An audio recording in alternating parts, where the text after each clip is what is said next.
শ্রী শ্রী চৈতন্য চরিতামৃত আদি লীলা চতুর্দশ পরিচ্ছেদ। ভগবান এইভাবে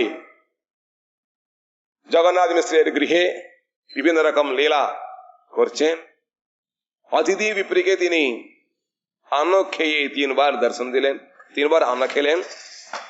আর চোর যখন তাকে সমস্ত আভরণ চুরি করবার জন্য ঘাটে উঠে নিয়ে যাচ্ছিলেন, তখন তাদের গুলিয়ে জায়গা ঘুরিয়ে ঘুরিয়ে শেষ করে তাদের নিজের বাড়িতে সামনেই দাঁড় করালেন।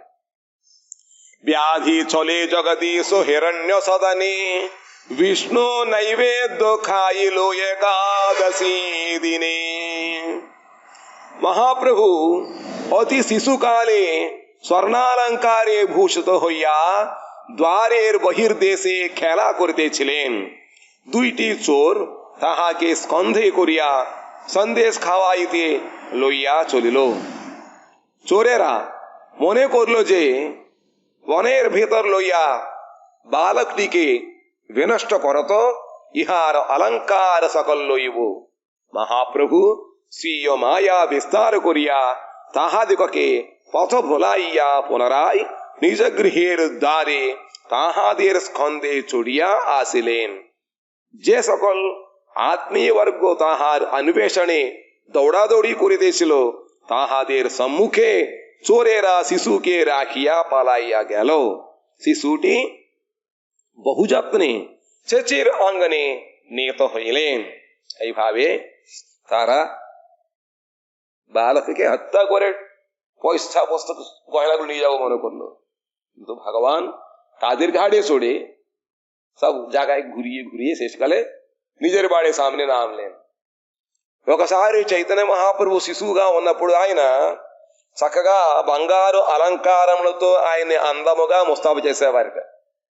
అలాగే బయట ఆడుకుంటుంటే ఇద్దరు దొంగలు ఆయనకి తీపి పదార్థ సందేశం ఇచ్చి పిలుచుకొని తీసుకుపోయారట. వనాల్లో తీసుకుపోయి ఆయన్ని సంహరించేసి అలంకారం తీసుకుపోదాం అనుకున్నారు.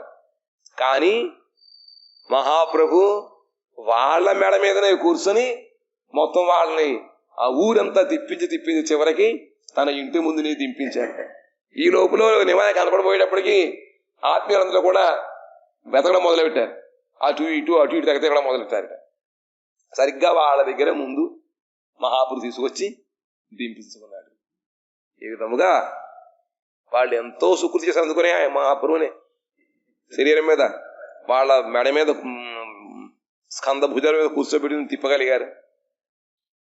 আর একদিন ব্যাধি ছলে জগদীশ হিরণ্য দুইজন ভগবানকে বিভিন্ন রকম একাদশী দিনে বিষ্ণু নৈবেদ্য করলেন। তিনি ওই ব্যাধি ছলে সেইগুলো না দিলে আমি কানাকাটি বন্ধ করবো না বলে ওগুলো আনায়ন করিয়া তিনি ভোজন করলেন, তাদের প্রতি কৃপা বর্ষণ করলেন। জগদীশ ও হিরণ্য পণ্ডিতের বাটিতে একাদশী দিবসে বিষ্ণু নৈবেদ্য প্রস্তুত হইতেছিল। মহাপ্রভু তাহার জনককে সেই নৈবেদ্য খাইবার আশায় হিরণ্য জগদীশের বাটিতে পাঠান।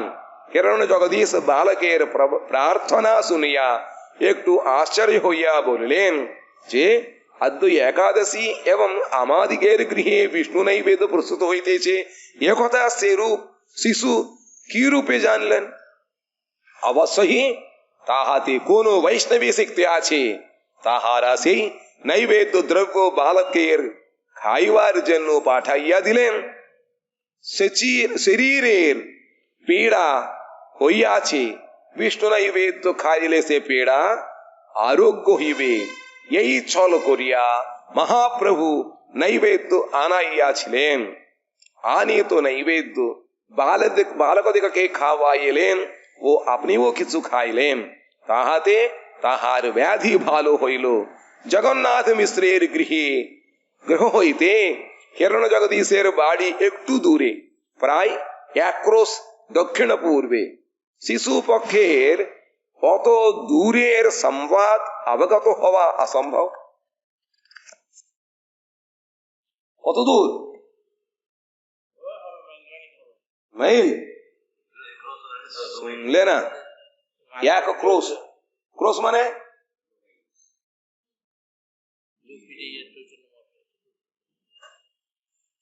চোখ বুঝে 2 মাইল থাকে, 1 মাইলও থাকে না, বলে কি? যাক, শিশুর পক্ষে এরকম চেষ্টা। আর বলছেন ভোজ্য বিষয় গ্রহণই আচিত্যাদি চেষ্টা, তাহাতে হরিসেবা নাই। প্রতিকূল বিষয়ের সহিত কৃষ্ণ সেবার অনুকূল বিষয়কেও ভ্রমক্রমে निर्विशेषवादीगण समजातीय बोलिया ज्ञान करें। ওই প্রকার ধারণা যে প্রাকৃত সিদ্ধান্তের নিতান্ত ভ্রমযুক্ত অস্ফুট বিকাশ, তাহা অর্থাৎ তাদৃশ মূঢ় নির্বিশেষের চিন্তার অকর্মণ্যতা মহাপ্রভু মাতার মুখে মৃত্যু ঘটের সহজ দৃষ্টান্ত দ্বারা প্রদর্শন করলেন। এটা তো হয়ে গেছে। যাক, ఒకనొక రోజుని నిమాయ పండితుడు ఏడడం మొదలు పెట్టాట. ఏదో ఒక వ్యాధి వచ్చినట్టుగా. అందరూ ఏం బాబా ఏమైందా చెప్పండి, ఇంకేం చెప్పండి, ఏడుస్తూ కూర్చున్నాడు. ఏమైంది చివరికి ఆడగా ఆ ఊలి పొలిమేరల్లో హిరణ్య జగదీశుడు బ్రాహ్మణోత్మలు పండితులు వాళ్ళు ఆ రోజు ఏకాదశికి మనం ఉపవాసం ఉంటాం, కానీ భగవంతుడి ఉపవాసం ఉండకూడదు కాబట్టి రకరకాల నైవేద్యాలు చేశారట. మామూలు రోజు కన్నా ఆ రోజు ఎక్కువ నైవేద్యం పెడతారు ఏకాదశి రోజుని. ఆ విధముగా భగవంతుడికి నివేదన కోసం వాళ్ళు ప్రస్తుతం రెడీ చేసి సిద్ధం చేశారట. అది మహాప్రభువు గ్రహించి అంటున్నట్ట, వాళ్ళ ఇంట్లో ఈ రోజు ఏకాదశి కాబట్టి భగవన్ నైవేద్యం వాళ్ళు తయారు చేస్తున్నారు, దానికని స్వీకరించినట్లయితే నా ఈ రోగం పోతుంది అన్నారు. తండ్రి గారు చెప్పాడు జగన్నాథ మిశ్రుడికి, పాటరామని. పాప ఈయన వెళ్ళాడు. వాడు ఆశ్చర్యపోయారట. చిన్న పిల్లవాడికి ఎంతో మా దూరంలో ఉన్నటువంటి మా ఇంట్లో ఈ విధంగా వస్తుంది, ఉత్సవం అవుతుంది, ఎలా తెలిసింది? పైగా ఈరోజు ఏకాదశి ఎలా తెలిసింది? కాబట్టి ఈయన శరీరం ఏదో వైష్ణవీ శక్తి ఒకటి ఉంది అని చెప్పి వాళ్ళు ఆనందముతో ఆ పదార్థాలను ఇచ్చారట. ఆయన తన స్నేహితులతో పాటు వాళ్ళకి పెట్టాడు, ఈయన తిన్నారట. వెంటనే వ్యాధి కాస్త పోయినటువంటి ఇక్కడ చూపించారన్నమాట. ఆయన తన భగవతత్వాన్ని ఇక్కడ చూపిస్తున్నారు. ఎందుకంటే ఎంతో దూరంలో ఉన్నటువంటి వాళ్ళ ఇంట్లో ఈ విధమైన నైవేద్యం ఎలా వస్తుంది దీనికి? కాబట్టి ఏకటూ దూరే ప్రాయ 1 క్రోసు దక్షిణ కోరిపే, దాదాపుగా 1 క్రోసు దూరంలో 2 మైళ్ళు దూరంలో ఉందిట. ఎలా తెలుస్తుంది? వాళ్ళు జరుగుతున్నాయని చెప్పి శిశుపక్షేత దూరేర్ సంవాద్ అవగత హోవా అసంభవం. చిన్నపిల్లలకి ఆ సంవాదం తెలియడం చాలా కష్టం. అయినా కూడా ఈ విధముగా ఆయన చేసి చూపించారు. শিশু গণলয়ে পাড়া পড়শির ঘরে চুরি করি দ্রব্য খাই মারে বালকেরে। শিশু সব সেচি স্থানে কইল নিবেদন, শুনি সেচি পুত্রে কিছু দিলা হুলাহন।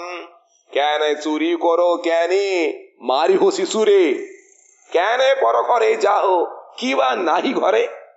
শুনি ক্রুদ্ধ হইয়া প্রভু ঘর ভেতর যাইয়া, ঘরে যত ভাণ্ড ছিল ফেরিল ভাঙ্গিয়া। তবে সেচি কোলে করি করাইল সন্তোষ, লজ্জিত হইলা প্রভু জানি নিজ দোষ। কবু মৃদু হস্তে কইল মাতাকে দাঁড়ন, মাতাকে মূর্ছিতা দেখি করায়ে ক্রন্দন। নারী গণ কহে নারীকে এলো দেহুয়ানি, তবে সুস্থ হইবেন তোমার জননী।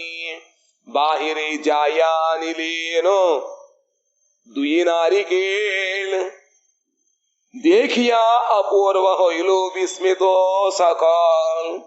এইভাবে নিমাই পণ্ডিত পাড়া প্রতিবাসীর ঘরে চুরি করে দ্রব্যগুলো খায়, আবার বালকেও মারে। বাড়িতে না থাকলে বালককে ঘুমাচ্ছে করে চিঠি দিয়ে তুলে দিত। ঘুমাচ্ছে কেন? সকালবেলা ঘুমাতে আছে? আমরা তো খেলা করছি, তুমি আমাদের সঙ্গে খেলা করছো না কেন? আর কোন কোন বাড়িতে কিছু নাই, না থাকলে বাচ্চাদের চিমটি কেটে দিয়ে কানাকাটি করা। আর কোন কোন ঘরে দরজার শেখা লাগিয়ে দিত।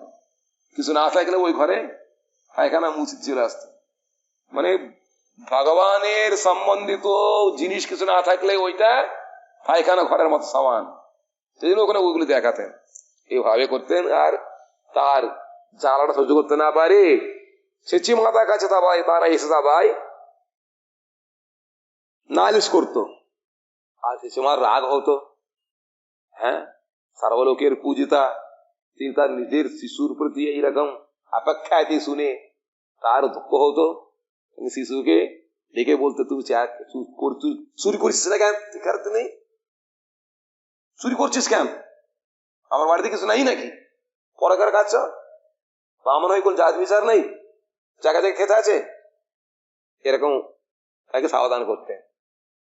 আর তখন সঙ্গে সঙ্গে তারও রাগ হতো, কি করবে, ভেতরে গিয়েই যত হাড়িগুলো সব ভেঙে দিত। তখন মা রাগ করতো না, তাকে কোলে করে, আরে বাচ্চা এইগুলি কার? তোমার তো, তোমার ভাঙলে তোমার তো ক্ষতি, এইরকম তাকে বোঝাতেন। তখন লজ্জিত হয়ে তার এরকম কি কাজ করলাম বলে নিজের দোষ নিজে বুঝতে পারতো। একবার কোন প্রসঙ্গে একটু করে মাকে এরকম তাড়না করলো, মৃদু হাসতে লাগে, কিন্তু তাতেই হচ্ছে মাথা মূর্ছিত হয়ে গেছে, কানাকাটি করলো, কি হলো কি হলো, মায়ের কি হলো, মায়ের কি হলো। তারপরে আশাপাশি বুড়ে এলো, তুমি এরকম মারলে মাথাকে, যা এখন নারকেল ডাব দিয়ে দুটো ডাব নিয়ে আয়, ডাব নিয়ে এলে ডাব জল খেলে ঠিক হবে। ঘুরতে ঘুরতে কথাই যাবে, তখন ডাবের সিজন, এখন তো সবসময় ডাব পাওয়া যাচ্ছে, আর যে ছোট বাচ্চা কি করে পাবে, তখন তো বিক্রি হতো না। এদিকে ঘরে ঘরে ঘুরে দুটো নারকেল দিলে রাত হয়ে গেল, বাচ্চাটা কি করে নিয়ে এলো, কোথায় পেলো? লোককে বলে তবে তো লোককে কাছে ওঠাবে, পাড়বে তো নিয়ে আসবে, এত সময় নারকেল ফট করে নিয়ে এলো, কোথা থেকে নিয়ে এলো, তার আশ্চর্য হয়ে গেছে, বিস্মিত হইল। বাইরে যাইয়া আনলেন দুই নারিকেল, দেখিয়া অপূর্ব হইলা విస్మిత সকল, సభ ఆశ్చర్య హోయి గెছে. ఈ విధముగా నిమాయ పండితులు పెరుగుతుంటే ఆయన క్రమక్రమంగా తన యొక్క స్నేహితులు ఎక్కువయ్యారు. వాళ్లతో పాటు తీసుకుని ఇరిగింటికి పూరిగింటికి వెళ్ళి అని దొంగతనం చేయ మొదలు పెట్టాట. తినడం, తిన్నం పాడేయడం, చూడడం. ఇంట్లో ఏం లేకపోతే చిన్నప్పుడు పడుకుంటే వాళ్ళని ముడ్డి గిల్లేసి లేపేవాడు, ఏడ్పించేసేవాడు. చక్కగా మేము అందరం ఆడుకుంటున్నాం, అక్కడ పడుకున్నామేంటి, లే నువ్వు కూడా మాతో ఆడుకో. আর কতকাল ঘুমাইবে মায়া పిశాచిర కొలే, చిమిటి కట్టి ఆ విధంగా పికవాసం పెట్టి లేపేస్తూ ఉండేవాట. ఇంకా ఎవరింట్లో అయితే ఏం లేకపోయినట్లయితే ఏడిపించేసి తలుపులు పోయి గూళ్ళెం పెట్టేసేవాట, అడు గోలు పెట్టేవారు. ఇంకా ఏమీ లేకపోతే కోపం వచ్చేసి అక్కడ ఉస్తపోసేవాట. ఏ ఇంటిలో అయితే భగవత్ సంబంధిత వస్తువులు ఉండవు, భగవత్ సేవ కూడా అది అను మూత్రశాల సమానం అన్నమాట. పోసేవాడు, అవి చేసేవాట. ఇంకా ఈయన దీన్ని తట్టుకోలేక వాళ్ళు వచ్చి శచీమాతకి పితృలు చాటులు చెప్పేవారట. దాంతో కోపం వచ్చేది ఆవిడికి. జగత్తులో అందరి ద్వారా పూజింపబడేటువంటి ఉత్తమ గృహిణి ఆవిడ, వాళ్ళ అబ్బాయి ఈ విధంగా చేష్టలు చేస్తూ ఉంటే చెబుతూ ఉంటే అంత అవమానంగా ఉంటుంది. దాంతో ఏంటిరా మన ఇంట్లో ఏమి లేవా, నువ్వు ఎందుకు అదేంటి ఇంటికి వెళ్తావు, బ్రాహ్మణ కుమారుడు అయ్యో వాళ్ళు తినలేవు, నువ్వు అసలు తినకూడదు కదా, అలాగా ఎందుకు వెళ్తున్నావు, నీకు అసలు బుద్ధి ఉందా లేదా. ఆయన కోపం తల్లి దగ్గర ఏమనకుండా లోపలికి వెళ్ళిపోయి మొత్తం కొండలో జాడీలోని పగలు కూడా పడేసాడు లోపల. శచిమాత కోపం రాలేదు. తర్వాత ఊళ్ళో కూర్చోబెట్టుకుని, ఏంటో ఇవన్నీ నీవే కదరా, నువ్వు సొమ్మును తగలబెట్టుకుంటే ఎలాగా, మళ్ళీ నువ్వు సంపాదించుకోగలుగుతావు వాటిని, ఇప్పుడు ఎన్నిపోయాయో అంటే అప్పుడు తన తప్పును తీసుకుని సిగ్గుపడేవాట. దాని తర్వాత ఒకసారి ఏదో మాట సందర్భంలో పట్టుకొని తన చిన్న చేతితో అమ్మని ఇలా అన్నట్ట. దానికి ఆవిడ ముచ్చుతూ కాలేకపోయింది. కోమలైనటువంటి శరీరంతో కొట్టినప్పటికీ ఆవిడే ముచ్చుతుంది. దాంతో ఆవిడ మొదలు పెట్టాడు, అమ్మ లేదే, అమ్మ లేడే ఎక్కడ వస్తుంది, పడిపోయి ముచ్చుతూ అయిపోయింది ఆవిడ. ఏడు చేరుకుంది. ఇప్పుడు పక్కనే ఆయన ఏడుపుగా నలుగురు పొరుగు బయట వాళ్ళు వచ్చారు. ఇరికింటి వాళ్ళు బుర్రలో చూసేటప్పటికీ ఈ స్పృహ తప్పిపోయిందిరే మీ అమ్మ, కొబ్బరి బొండాలు కావాలి అన్నారు. కొబ్బరి బొండాలు కావాలి. ఇప్పుడు మళ్ళీ ఇప్పుడు బొండాలు దొరికేవి కాదు, ఎవరు అమ్మేవారు కాదు. ఒకవేళ ఇళ్లలో ఉంటే అక్కడ చెప్తే వాళ్ళు చెట్టుకి తీసి రావాలి, తలనాయం పడుతుంది అనమాట. దాంతో అటు తిరిగి ఇటు తిరిగి ఒకసారి బయటికి వచ్చి 2 కొబ్బరి బొండ పట్టుకొచ్చాట. వాళ్ళు ఆశ్చర్యపోయారు, ఏమిటి చిన్నపిల్లవాడు ఎక్కడ దొరికాయి, పెద్దవాళ్ళు చెప్పాలి, వాడు పురమాయించాలి, మనుషుల్ని దింపించాలి, అప్పుడు వస్తాయి. వాడు ఆశ్చర్యపోయారు. ఈయన యొక్క అపూర్వమైనటువంటి ఈ కొబ్బరి బొండాలు తేడా దాన్ని చూసి వాళ్ళు ఆశ్చర్యపోయారు. কভু শিশু সঙ্গে স্নান করিল গঙ্গাতে, কন্যা গণ আইলা তাহা দেবতা পূজিতে। গঙ্গা স্নান করি পূজা করিতে লাগিলা, কন্যা গণ মধ্যে প্রভু আসিয়া বসিলা। কন্যারে কহে আমা পূজো, আমা আমি দিব বর, গঙ্গা দুর্গা দাসী মোর মহেশ কিঙ্কর। আপনি চন্দন পরি পরেনু ফুল মালা, নৈবেদ্য কাড়িয়া খান সন্দেশ চাল কলা। ক্রোধে কন্যাগণ কহে শুনো হে নেমাই, গ্রাম সম্বন্ধে হও তুমি আমা সবার ভাই। আমা সবার পক্ষে ইহা কহিতে না জোয়াই, না লহ দেবতা সহ্য না করো অন্যায়। এইভাবে তারা ঘুরতে ঘুরতে এক কন্যাগণ এসে স্নান করছে নদীতে। কন্যারা গঙ্গা স্নান করে, গঙ্গা পূজা করে, অথবা গঙ্গা নদী তীরে কিছু কিছু দেবতার পূজা করে। আগে করতো, এখন কিছু নেই, সব উড়ে গেছে। সব ভূতের পূজা, উঠলে সালকোন, কিচ্ছু নেই, সব গেল।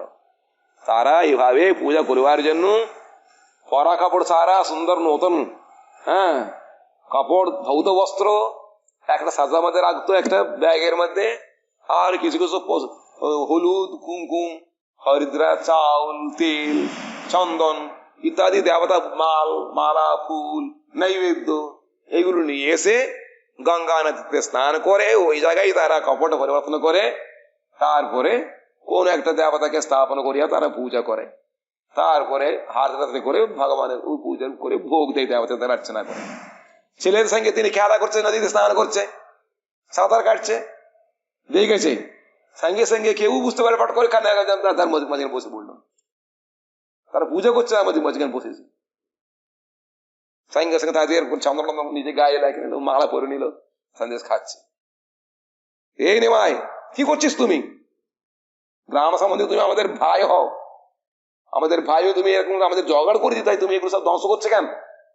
দেবতাদের পূজার দ্রব্যগুলো তুমি অপচয় করছো।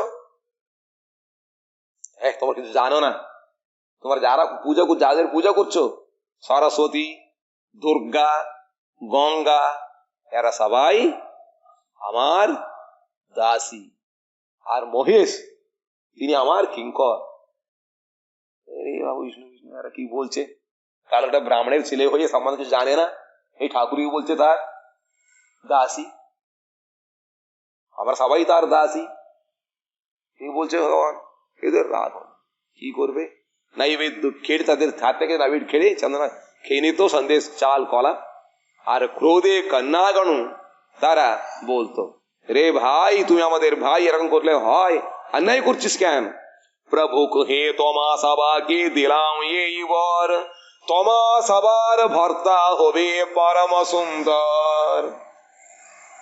ওই জন্য তো তারা পূজা করছে, পূজার নিয়ে বলছে তোমার পূজার ফল দিয়ে দিয়েছি, তোমরা কেউ রাগ করো না, তোমার সকালের সুন্দর জোয়া পুরুষ হয়, স্বামী হবে।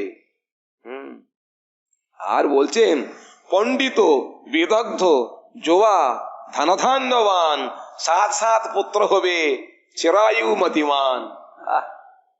তোমাদের স্বামীটা সুন্দর দেখতে, যৌবন আর পণ্ডিত আর ধনধান্য থাকে, আর 7টা করে তোমাদের ছেলে হবে, সব ছেলেও সব বুদ্ধিমান, চিরায়ু তার হবে। বর শুনি কন্যাগণের অন্তরে সন্তোষ, বাহিরে ভর্সনা করে করি মিথ্যা রোষ। এই কথা তার অন্তরের মধ্যে ভালো, যাক আমাদের মনের মতো বরদান করেছে, আর বাইরে ভর্সনা দেখাচ্ছে। কেননা বামনের ছোট বাচ্চা হলেও তাদের মুখের কথাটা কিছু না কিছু ফলিত হয়। আবার পণ্ডিতের ছেলে, সেচে মায়ের সন্তান, ভগবত জ্ঞান না থাকলেও বালকের মুখ থেকে ভগবান কথা বলেন, তাই না? সেই জন্য তারা আত্মার সন্তোষ। বাইরে আমাদের পাড়ার ছেলে হয় তুমি এরকম করছো, অপকীর্তি সেজন্য তাদের বাইরে ভৎসনা দেখাচ্ছেন, মিথ্যা রোষ, রোষ নেই কিন্তু উত্তুক্তি, কপম, মিছে মিছে রাগ করছে।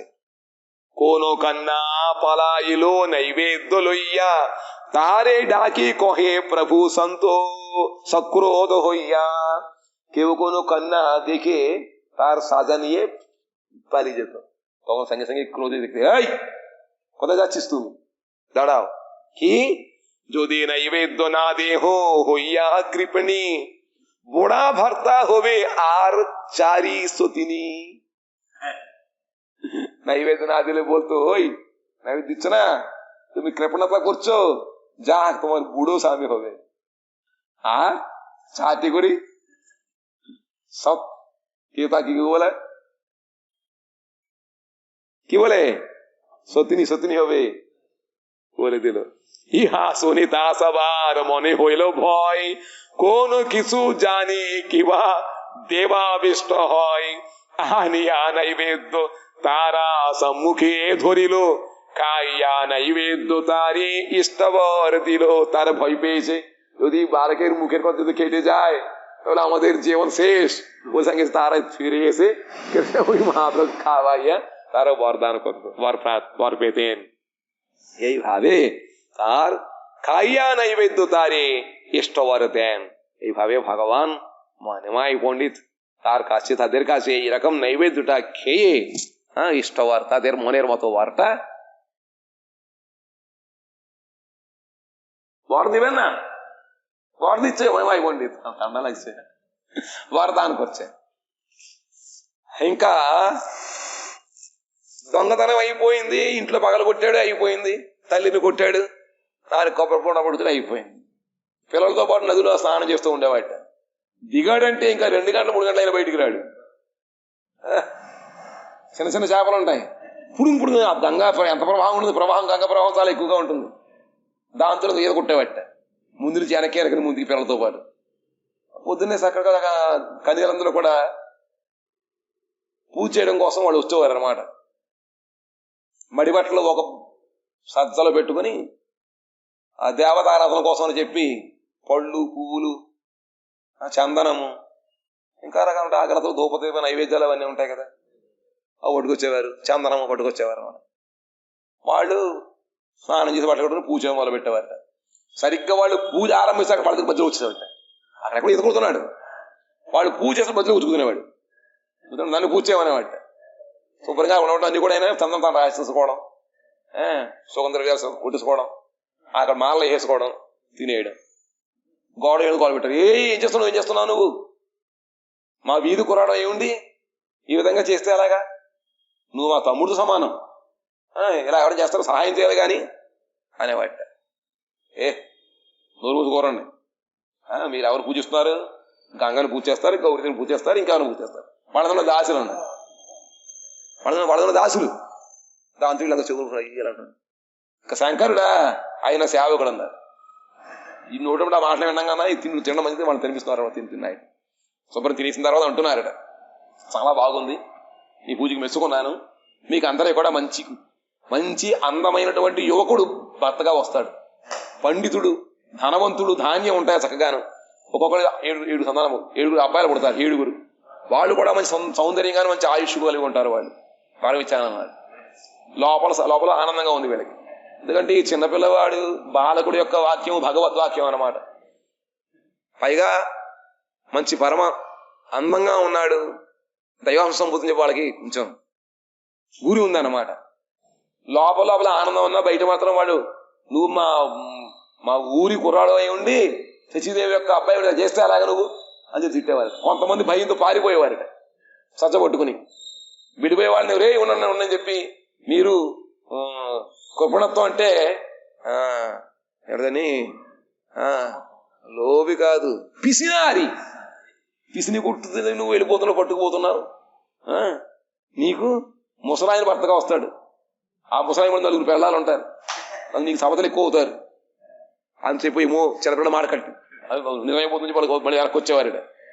ఏమో అయిపోతే చంద్రపిల్ల నిజం అయిపోతే పట్టుకొచ్చి మళ్ళీ పెట్టేవారట. ఆయన తినేసి చెప్పి వాళ్ళకి మనస్సుకి నచ్చిన వరాన్ని భగవంతుడు ఇచ్చేవారు. ఈ విధముగా లీలలు చేస్తున్నాడు.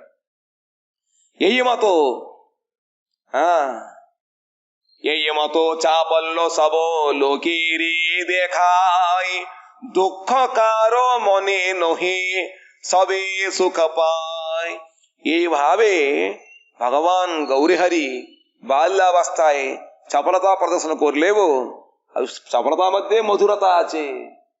সবাই এই লীলাতে సంతోష পেত, కారు మনে దుఃఖ হতো না। ఈ విధంగా మహాప్రభు చిన్న పిల్లవాడిగా ఉన్నప్పుడు అందరినీ ఈ విధంగా ఏడిపిస్తున్న అందరికీ కూడా ఆనందంగా ఉండేది తప్ప ఎవరు కోపం వచ్చేది కాదుట. అందులో చాపల్యం అంతా కూడా మాధుర్యంగా ఉండేది ఆయన చేసేవన్నీ కూడా. అందుకని ఎవరికి కూడా లోపల ఆయన మీద కోపం ఉండేది కాదు. ఏకదిన వల్లభాచార్య కన్నా లొక్కినా দেবতা পূজিতে আইল করি গঙ্গা স্নান তারে দেখি প্রভুর হইল সাভিলাষ মন লক্ষ্মী చిత్తే సుఖ పాయిల ప్రభుర దర్శన్. ఈ విధముగా క్రమక్రమముగా ఆయన కిశోరావస్థ నుంచి పైకి వచ్చారు. ఒకనొక రోజున వల్లభాచార్యుల వారి యొక్క, ఈ వల్లభాచార్యులు కాదు, ఆయన యొక్క కన్య లక్ష్మీప్రియాదేవి, లక్ష్మణ సంభూతురాలు, ఆవిడ కూడా చక్కగా స్నానము చేసి దేవతా పూజ చేయడం గంగా నదికి తీరానికి వచ్చిందట. ఆయన చూసి మహాప్రభువుకి పూర్వ పరిచయం తెలిసిందనమాట. శ్రీమన్నారాయణుడుగా ఉండేవాడు ఈయన, గోలోక విహారి శ్రీకృష్ణుడు, ఆవిడేమో లక్ష్మీ స్వరూపిణి. కాబట్టి ఒకళ్ళొకళ్ళకి పరిచయం లోపల తెలిసిపోయింది. అభిలాషలు చూశాట. లక్ష్మీదేవి కూడా మహాప్రభువును చూసి లోక చిత్తములో సుఖాన్ని పొందిందిట ఆ ప్రభువు యొక్క దర్శనం వలన. সাহাজিকো প্রীতি দুহার করিল উদয় বাল্য ভাবে ছন্ন তনু হইল নিশ্চয়। সহজము সহজ ভাবে লক্ষ্মী দেবীর প্রতি নারায়ণের প্রতি লক্ষ্মী দেবী এইরকম নিত্য সম্বন্ধ তো সেই জন্য তাদের সম্বন্ধটা ওখানে হৃদয়ের মধ্যে জাগলো। বাল্য ভাবে ছন্ন তনু হইল নিশ্চয়, কিন্তু তাদের লীলাটা এখন বাল্যাবস্থা আছে, তাই না? শরীরটা বাল্যাবস্থা মতো দেখা যাচ্ছে, কিন্তু তার নিত্য কিশোর দর্শনে। দুহা দেখি দুহার চিত্তে হইল উল্লাস দেব পূজা ছলে কইল দুহে পরকাশ। এই পরস্পর দুজনের চিত্তে উল্লাস হলো, দেব পূজা ছলে কইল দুহে প্রকাশ। এইভাবে দেবতা পূজার ছলনায় তারা দুজনের ভাবটা প্রকাশ হলো। প্রভু কহে আমা পূজো আমি মহেশ্বর আমারে পূজলে পাবে অভীপ্সিত বর। সবার সঙ্গে যেরকম তার সঙ্গে সেরকম করছে, বসে আমাকে পূজা করো, তুমি আমার পূজা করো। হ্যাঁ, আমি মহেশ্বর, আমার পূজা করলে তুমি অভীপ্সিত বর পাও। লক্ষ্মী তার অঙ্গে দিল সপুষ্প চন্দন মল্লিকার মালা দিয়া করিল বন্দন।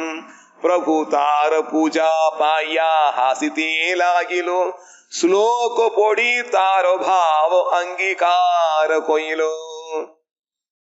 তার পূজা গ্রহণ করে হাসতে হাসতে তাকে আশীর্বাদ করলেন, তার পূজার অঙ্গীকার করলেন, তার ভাবটা স্বীকার করলেন। কিরকম? সংকল্প বিদিতঃ সাধ্यो ভবনীতিনাম মদর্চনম ময়ানুমোদিতঃ সোসৌ সত্यो ভবিতুমর্হসি। ভাগবত দশম স্কন্ধে কাত্যায়নী পূজা করার সময় ভগবান শ্রীকৃষ্ণ তাদের যেমন বর দিলেন, এখানেও সেই রকম সেই শ্লোকটা পাঠ করলেন। এই মতো লীলা দুহে করি গেলা ঘরে গম্ভীর চৈতন্য লীলা কে বুঝতে পারে। এইভাবে লক্ষ্মী প্রিয়া দেবী মহাপ্রভুর পূজা করলেন। মহাপ্রভু সেই পূজাটা স্বীকার করে বর দিলেন। দুজন যার ঘর তার ঘর চলে গেলেন। এইভাবে চৈতন্য মহাপ্রভু বাললীলা তিনি করছেন, তার ভাবটা কে বুঝতে পারবে? বল্লভাচার্য নবদ্বীপবাসী রাজপণ্ডিত আর কাত্যায়নী ব্রতপরা কৃষ্ণ কামা গোপী দিগের বস্ত্রহরণের পর তাহাদিগকে বস্ত্র প্রদানান্তর তাহাদিগের কৃষ্ণ কামনা দর্শনে শ্রীকৃষ্ণ বাক্য, হে সাধ্বীগণ, তোমাদের পূজার তাৎপর্য আমি জানিয়াছি, তাহাতেই আমার বিশেষ আনন্দ, তোমাদের আশয় সিদ্ধ హోయివార్ যোগ্য বটে। এই బోలే భారతం. సరే, ఆ విధంగా చేస్తున్న ఒకనొక రోజున వల్లభాచార్యుల వారి యొక్క కన్య లక్ష్మీ ప్రియాదేవి చక్కగా గంగా స్నానము చేసి పూజ చేయడం కోసం అని చెప్పి ఆవిడ గంగాని తీరానికి వచ్చిందట. అందరిలాగానే ఈయన కూడా అక్కడ కూర్చుని మహాప్రభు తెలిసిపోయింది, ఆవిడికి తెలిసిపోయింది, పరస్పరం వాళ్ళ సంబంధం వాళ్ళ హృదయంలో జాగరీకృతమైంది అనమాట. అయినప్పటికీ ఇంకా వయసు అవ్వలేదు కాబట్టి బాహ్యముగా ఆయనకు, నన్ను పూజించు, నేను మహేశ్వరుడిని, నాకు పూజ చేస్తే నీకు అభీక్షణ సిద్ధిస్తుంది, నువ్వు కోరుకున్న వరం నీకు లభిస్తుందని చెప్పారట. లక్ష్మీదేవి మారు మాట్లాడకుండా చక్కగా భగవంతుడికి ఆ మహాప్రభు యొక్క పాత దౌతుల పాద కాళ్ళు కడిగి పూజించి చందనము శరీరమునకు చక్కగా రాసిన తర్వాత మల్లికామాల వేసి నమస్కారం చేసిందట. మహాప్రభు పూజని స్వీకరించి నవ్వుతూ ఆయనకి వరం ఇచ్చారట. ఏమిటి? సంకల్పో విదిత సాధ్యో భవతీనాం మదర్చనం. ఏ విధంగా అయితే ఆ కృష్ణలీలలో గోపిక వస్త్రం అయిన తర్వాత భగవంతుడు వాడి యొక్క మనసులోని మాటని ఎరిగి ఆశీర్వదించాడు. ఆ శ్లోకం చెబుతున్నారు ఇక్కడ. సంకల్పో విదిత, నీ యొక్క సంకల్పం నాకు తెలిసింది, భవతీనాం మదర్చనం, ఏ సంకల్పంతో నన్ను అర్చన చేశావో అది నాకు అవగతమైనది, మయానుమోదిత, దాన్ని ఆమోదించాను నేను, సౌ సత్యో భవితుం అర్హసి, అదంతా కూడా నిజం అవడానికి అర్హత కలిగినటువంటి వరము అని చెప్పారు. ఈ విధముగా ఇద్దరు కూడా పరస్పర పూజలు ఇచ్చారు. ఒకళ్ళు దర్శనం పూజను అందుకున్నారు. తర్వాత ఎవరిలాగా వాళ్ళు వెళ్ళిపోయారు. ఈ విధంగా చైతన్య మహాప్రభుకు లీల ఈ విధంగా ఉంటుంది, దాన్ని ఎవరు తెలుసుకోగలుగుతారు? চৈতন্য চাপল্য দেখি প্রেমে সর্বজন, সেচি জগন্নাথে দেখি দেন উলাহন। একদিন সচি দেবী পুত্রেরে ভর্সিয়া, ধরিবারে গেলা পুত্রে গেলা পালাইয়া, উচ্ছিষ্ট করতে ত্যক্ত হাড়ির উপর, বসিয়াছেন সুখে প্রভু দেব বিশ্বম্ভর। এইভাবে তার চাপলটা সহ্য করতে না পারে সমস্ত পাড়া প্রতিবাসী, বুড়ো বুড়ি, কন্যা সবাই এসে সেই সীমাকে নালিশ করলো। সেই সীমা আর থাকতে পারলো না, লাঠি দিয়ে পেটার জন্য গিয়েছে। সঙ্গে সঙ্গে তিনি ঘুরতে ঘুরতে ঘুরতে ওই একটা বর্জ্য হাড়িগুলি যে জায়গায় গর্তের মধ্যে ফেলে, সেই জায়গায় কেন ওখানে পড়ে চুবে না, তো আর চুতে স্নান করতে হবে, চালা গেছে, ওর উপরে বসে পড়েছে। হ্যাঁ, দেখতে দেখছে সেই মাঝে থেকে খুঁজে খুঁজে পাচ্ছে না, তাদের নিজের কাজে ব্যস্ত রয়েছে। আর হ্যাঁ, উচ্ছিষ্ট করতে ত্যক্ত হাড়ির উপরে বসে আছেন সুখে প্রভু দেব বিশ্বম্ভর, সুখে বসে আছে বিশ্বম্ভর। সে চিয়াসি কহে কেনে অসুচি ছুইলা, গঙ্গা স্নান কর যাই অপবিত্র হইলা। ইহা শুনি মাতাকে কহিল ব্রহ্মজ্ঞান, বিস্মিতা হইয়া মাতা করাইল স্নান। এরে তোমার মূর্খ, তুমি উচ্ছিষ্ট করতে বসেছি কেন? যা গঙ্গা স্নান করে আসো, অস্পৃশ্য অবস্থা বসে আসো। তখন তার মাতাকে ব্রহ্মজ্ঞান অপবিত্র করছো। কোনটা অপবিত্র? বিষ্ণু, এই হাড়িগুলি সব বিষ্ণু নৈবেদ্যের জন্য রান্না হয়েছে, বিষ্ণু সম্বন্ধিত বস্তু কখনো অপবিত্র হয়? এরকম ব্রহ্মজ্ঞান। এটা শুনে তার ব্রহ্মজ্ঞানটা সে যে একটু আশ্চর্যিত হয়ে তাহলেও আবার নিয়ে তাকে স্নান করালেন। কভু পুত্র সঙ্গে সচি করিলা শয়ন, দেখে দিব্যলোক আসি ভরিল ভবন। সেচি বলে যাহ পুত্র বলাহ বাপেরে, মাত্র আজ্ঞা পাইয়া প্রভু চলিলা বাহিরে। চলিতে চরণে নূপুর বাজে ঝনঝন, শুনি চমকিত হইল পিতা মাতার মন। এইভাবে বালু চঞ্চলটা এরকম করলো। তারপরে কোন একদিন সে চিমা তার পাশে নিমাইকে শোয়ালো, দেখলো আরে বাবা, মহাপুরুষগণ দেবতাগণ সব এসে তার ঘরের মধ্যে ভর্তি, ভাব শুধু করছে। আর একদিন এই তো বাবাকে ডাকো, বলে পাঠালো। বাবাকে ডাকার জন্য বাইরে যাচ্ছে, তার পায়ে কিন্তু নূপুর টুপুর কিছু নেই, নূপুরের ধ্বনি আওয়াজ ঝুনঝুন শব্দ হচ্ছে। শুনে অবাক হয়েছে, কি আর খালি পায়ে কিরকম এই সমস্ত আওয়াজ হচ্ছে, সে এরকম মনে করলো। মাতৃ আজ্ঞা শুনি চমকিত হইল পিতা মাতার মন। এই কথাটা তার স্বামীকে জগন্নাথ মিশ্রকে বললেন, শুনে তারা অবাক হয়ে গেলেন। মিশ্র কহি এই বড় অদ্ভুত কাহিনী, শিশুর শূন্য পদে কেনে নুপুরের ধ্বনিত। বিরাট কথা তো, হ্যাঁ, অদ্ভুত কাহিনী। এই শূন্য পায়ে কি করে নুপুর ধ্বনি হচ্ছে? সে চি কহি আর এক অদ্ভুত দেখিল, দিব্য দিব্য লোক আসি অঙ্গন ভরিল, কিবা কোলাহল করে বুঝিতে না পারি, কাহাকে বা স্তুতি করে অনুমান করি। আর বলছে এইটা ছাড়া ও গোসাই শুনো, এইটা তো এখানে আছে, আর কখনো কখনো দেখি সমস্ত দিব্য দিব্য লোক মহাপুরুষগণ এসে ঘর ভর্তি হয়ে যায়। কি বলে কি করছে বুঝতে কিছু বুঝি না, কিন্তু অনুমানে বুঝতে পারছি তারা সবাই হাত জোড় করে নেমাকে প্রার্থনা করছে, স্তুতি করছে। কাকে করছে বুঝতে পারছি না। এইরকম বললেন মিশ্র বলে, কিছু হবুক চিন্তা কিছু নাই, বিশ্বম্ভরের কুশল হবুক এই মাত্র চাই। যা যা করে হোক, যা হোক, আমার ছেলেটা ঠিক আছে তো, এই ঠিক থাকলে হবে, আর কিছু এইরকম তার బోల్తే ఏదో ఒకసారిట ఆయన ఆ విధంగా అందరూ వచ్చి చెప్తున్నారు, పితృలు ఇస్తున్నారు, ఊళ్ళో వాళ్ళందరూ వచ్చి ఈ విధంగా మీ అబ్బాయి అలాగే అలాగే చెప్తుంటే ఆవిడ ఒళ్ళు మండి కొట్ట కోసం వెళ్ళినది. ఒకరోజు ఎన్ని రోజులు ఓపిక వహిస్తారు, చెప్పాడు, కోపం వస్తుంది, అందులో కర్ర పెట్టుకుని కొత్త వెళ్ళింది. ఆయన టీడికి పారిపోయి పెరడదొట్లో ఉన్నాయన్నమాట. ఉచ్చిష్ట పెంట గొప్ప అని పాడిస్తుంటాం కదా, అందులో పడి కూర్చున్నట్ట. అక్కడ కూడా భగవంతు నైవేద్యం కోసం వండి పాడేసినటువంటి పాత్రలు ఉన్నాయి, కొండలు, దాన్ని కూర్చున్నట్ట. దిగంబరుడు అయి బంగారపు ఉంది, ఆయన ఒంటి నిండా మసి కూర్చున్నాడు. దాంతో తిరిగి నాకు తెలిసి పట్టుకొచ్చి కర్ర, అయ్యి దిగు, అందులో కూర్చున్నావు, ఉచ్చిష్టకర్త అపవిత్ర స్థానంలో కూర్చున్నావు, నువ్వు స్నానం చేసిరా. తల్లిపతి బ్రహ్మజ్ఞానం ఉపదేశించాడు. ఏమిటి అపవిత్రం అంటాం, ఏమిటి? అన్ని అపవిత్రమే, అన్ని పవిత్రమే. విశేషంగా ఇవన్నీ కూడా భగవంతుడి యొక్క నైవేద్యానికి ఉపయోగపడ్డాయి. భగవత్ సంబంధం చెప్పిన అపవిత్రం అవుతుందా?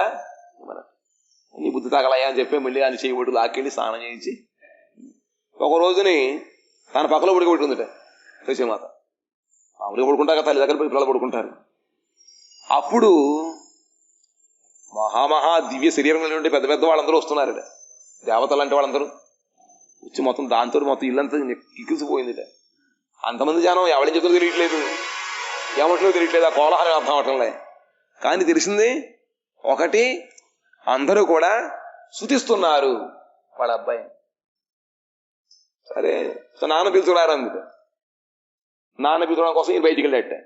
వెళుతుంటే ఆయన కాళ్ళకి నూపురాలు ఏం లేవు, కానీ నూపురు ధ్వని వినపడిందిట. దాంతో ఇంకా ఆశ్చర్యమైపోయి ఆయనతో చెప్పిందనమాట, జగన్నాథుడు ఈ విధంగా మన అబ్బాయి కాళ్ళకి గజ్జ లేకపోయినా గజ్జ సౌండ్ వస్తుంది ఏమిటి అని. శూన్య పదం అది, కాళ్ళు శూన్యంగా ఉన్నాయి, అలంకారం ఏం లేవు, అయినప్పటికీ ఈ విధంగా ఎందుకో ఈ విధంగా ధ్వని వస్తోంది, మొబైల్ చప్పుడు వస్తోంది అనుకున్నారట. ఆయనకి ఆశ్చర్యం కలిగింది. ఇంతేకాదయ్యా బాబు, ఇంకా లోపల పడుకున్నప్పుడు ఎంతో మంది పెద్ద పెద్ద వాళ్ళందరూ వచ్చారు, వాళ్ళు ఏం చేస్తున్నారు ఎందుకు వచ్చారో తెలియదు, కానీ అందరూ నమస్కారం చేస్తున్నారు, సూచిస్తున్నారు అని చెప్పి. ఏమిటి చేస్తే చేయని, మన అబ్బాయి క్షేమంగా ఉన్నాడు కదా సరిపెట్టుకుని శ్రీ జగన్నాథ మిశ్రుడు ఆ విధముగా నిమాయ పండితుడి యొక్క అలౌకికమైన నీళ్ళ వాళ్ళు చూస్తున్నారు. ఇంకా ఏం చూస్తారట, కొంచెం చదివేద్దామా? వాంఛా కల్పతరు